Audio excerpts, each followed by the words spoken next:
Mummy आप पोछा क्यों लगा रही हो? और सुमन बैठी हुई है, उसको बोल दो ना, वो पोछा लगा देगी।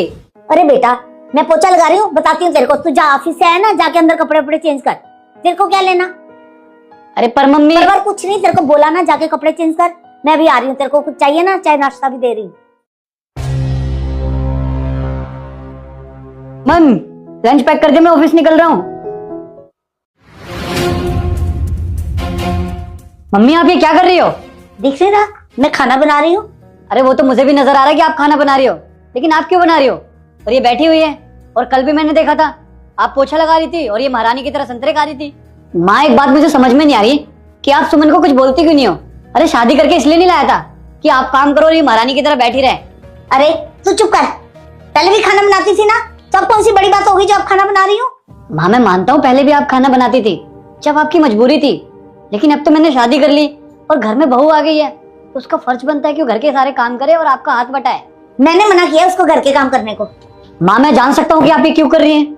अरे बेटा खुशखबरी है, बहू पेट से है। क्या सुमन पेट से है? माँ ये तो बहुत खुशी की बात है, लेकिन मैं मानता हूँ वो झाड़ू पोछा नहीं कर सकती, लेकिन खाना तो बना ही सकती है ना। अरे बेटा मैंने ही मना किया उसको घर के काम करने को।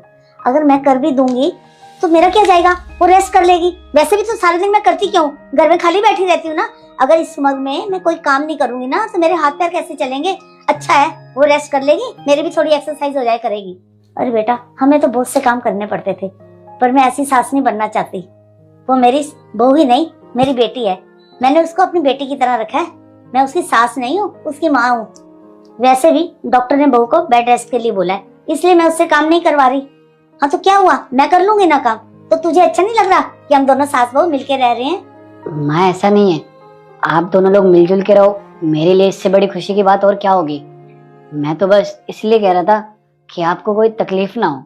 देख बेटा मैंने अपने जमाने में वो तकलीफें सही हैं, मैं नहीं चाहती कि मेरी बहू भी वही तकलीफ सहे। देख बाकी सासों का मैं कुछ नहीं जानती, मैं अपनी बहू को बेटी की तरह रखना चाहती हूँ। तुम्हारे बीच में मत पड़। ठीक है भाई, जब आप दोनों लोगों ने सोच लिया है तो भला मैं कौन होता हूँ बीच में बोलने वाला। मैं तो चलता हूँ ऑफिस। और मैडम जी आप अगर आपको कुछ खाना हो तो बता देना।